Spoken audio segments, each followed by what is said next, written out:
Mr. Birling? Yes, sit down, Inspector. Thank you, sir. Well, what do you want for me to do? Some trouble about a warrant? No, Mr. Birling. Well, what is it then? I'd like some information, if you don't mind, Mr. Birling. 2 hours ago, a young woman died in the infirmary. She'd been taking this afternoon because she swallowed a lot of strong disinfectant. Burned her inside out, of course. My God! Yes, horrid business, but I don't understand why you should come here, Mr. Inspector. Like a lot of young women who get into various types of trouble, she used more than one name, but her original name, her real name, was Eva Smith. Eva Smith? Do you remember her, Mr. Birling? Yes, I do. She was one of my employees, and then I discharged her. Is that where she committed suicide? Just keep quiet, Eric. Yes. End of September 1910. Look, there's nothing mysterious or scandalous about this business. Obviously, it has nothing to do whatsoever with this wretched girl's suicide. Eh, Inspector? No, sir. I can't agree with you there. What happened there may have determined what happens to her afterwards. And what happened to her afterwards may have driven to a suicide. Chain of events. Oh well, put it like that, there's something in what you say. Still, I can't accept responsibility. Now, about this girl, Eva Smith. I remember her quite well now. She was a lively, good-looking girl. A good worker, too. In fact, the foreman had told me he was ready to promote her to what he called a leading operator, head of a small group of girls. But after they came back from the holidays that August, they were all rather restless, and had suddenly decided to ask for more money. I refused, of course. Why? We were paying the usual rates, and it didn't like those rates, they'd go work somewhere else. It's a free country, I told them. So they went on strike. That didn't last long, of course. We let them all come back, the old rates, except 4 or 5 ringleaders who'd started the trouble. I went down myself and told them to clear out, and this girl, Eva Smith, was one of them. You couldn't have done anything else. He could. He could have kept her on instead of throwing her out. I call it tough luck. Rubbish! What did you say your name was, Inspector? Goole. Goole. What's all this about? Nothing to do with you, Sheila. Run along. No, wait a minute, Miss Birling. Look here, Inspector, I consider this uncalled for and officious. There isn't the slightest reason why my daughter should be dragged into this unpleasant business. What business? What's happening? I'm a police inspector, Miss Birling. A young woman drank some disinfectant and died tonight in the infirmary. She wanted to end her life. Don't look like that, Sheila. Sorry, it's just I can't help thinking about this girl, destroying herself so horribly. What was she like? Quite young? Yes. What was her name? Eva Smith? Yes. Never heard it before. Do you know what happened to her after she left my works? Yes. She was out of work for the next 2 months. She'd no home going back to, and she hadn't been able to save much from what Birlings and Company had paid her. She was feeling desperate. I should think so. There are a lot of young women living that sort of existence. What happened to her then? She was taken in a shop, a good shop too, Millward's. Millward's? We go there? It seemed she liked working there. It was a nice change from the factory. She enjoyed being among pretty clothes, no doubt. I now felt she was making a good fresh start. After about a couple of months, when she felt she was getting settled down nicely, they told her she'd have to go. There was nothing wrong with the way she was working. They admitted that. All they knew was that a customer complained about her, and she had to go. What did this girl look like? If you'll come over here, I'll let you see. You knew it was me all along, didn't you? I had an idea it might be. But what did Sheila do? I went to the manager at Millward's, and I told him that if they didn't get rid of that girl, I'd never go near the place again, and I'd persuade Mother to close the account with them. I was in a furious temper. I'd gone in to try something on. It just didn't suit me at all. I looked silly in the thing. Well, this girl had brought the dress up from the workroom, and when the assistant, Miss Francis, had asked her something about it, this girl, to show us what she meant, had held up the dress up as if she was wearing it, and it suited her. She was a very pretty girl too, and that didn't make it any better. Well, I tried the thing on, and I knew that it was all wrong. I caught sight of this girl smiling at Miss Francis, as if to say, "Doesn't she look awful?" And I was absolutely furious. In fact, in a kind of way, you might have been said to be jealous of her. Yes, I suppose so. And so you used the power you had, as a daughter and a good customer, to punish this girl just because she made you feel like that? Yes, but it didn't seem to be anything very terrible at the time. Don't you understand? And if I could help her now, I would. Yes, but you can't. It's too late. She's dead. And that's why I'm here, and why I'm not going until I know all that happened. Well, now she had to try something else, so first she changed her name to Daisy Renton. What? I said she changed her name to Daisy Renton. Mr. Croft, did you know her? Well, did you get the idea that I know her? It's no use, Gerald. You're wasting time. All right, if you must have it, I met her first sometime in March last year in the Stores bar at the Palace.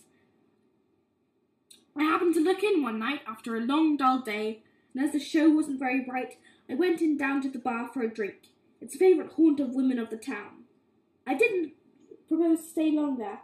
I hate those dough-faced, tar-dyed women, but then I noticed a girl that looked quite different, very pretty, soft brown hair and big dark eyes. She looked fresh and young and charming and altogether out of place here, and obviously she wasn't enjoying herself. The girl saw me looking at her and then gave me a glance as if to say nothing less than a cry for help. So I went across and told the girl if she didn't want any more of this sort of thing, she'd better let me take her out there. She agreed at once. We went to the country hotel, and we had a drink or two and talked. All she wanted was to talk, a little friendliness. I made the people at the county find some food for her. Not that night, but 2 nights later, when we met again. Not accidentally this time, of course. That in fact she hadn't a penny and was going to be turned out of that miserable back room she had. It happened that a friend of mine, Charlie Brunswick, had lent me a key of a nice little set of rooms he had. So I insisted on Daisy moving into those rooms, and I made her take some money to keep her going there. I don't think we want any further details of this disgusting affair. I do. And anyhow, we haven't had any details yet. And you're not going to have any. Is there anything else you want to know, that you ought to know? Yes. When did the affair end? I can tell you exactly. It was the first week of September. By that time, Daisy knew it was coming to an end, so I broke it off definitely before I went. How did she take it? Better than I'd hoped. Did she tell you what she proposed to do after you'd left? She went away for 2 months, to some seaside place. I see. Well, I never saw her again, and that's all I can tell you. It's all I want to know from you. You have a photograph of this girl? Yes, and I think you'd better look at her. You recognise her? No. Why should I? Mrs. Birling, you're a member of the Bromley Women's Charity Organisation, aren't you? Yes, we've done a great deal of useful work in helping deserving cases. There's a meeting of the interviewing committee 2 weeks ago. Is there any reason why my wife should answer these questions from you, Inspector? Very good reason. Yes, a very good reason. You'll remember that Mr. Croft told us, quite truthfully, I believe, that he hadn't seen nor heard of Eva Smith since last September. But Mrs. Birling spoke and saw her only 2 weeks ago. Mother! Is this true? Yes, quite true. She appealed to your organisation for help? Yes. Not as Eva Smith. First, she called herself Mrs. Birling. I think it was simply a piece of gross impertinence, quite deliberate, and naturally that was one of the things prejudiced me against her case. And I should think so. Damned impudence! You Yes. admit being prejudiced against her case? I didn't like her manner. She'd made use of our name. Though she pretended afterwards it happened to be the first thing she'd thought of, she had to admit, after I began to question her, that she had no claim to the name, and that she wasn't married, and that the story she told me at first was quite false. If you think you can bring any pressure to bear upon me, Inspector, you're quite mistaken. I wasn't satisfied with the girl's claim. She seemed to me to be not a good case, and so I used my influence to have it refused. I consider I did my duty. I think you did something terribly wrong, and you're going to spend the rest of your life regretting it.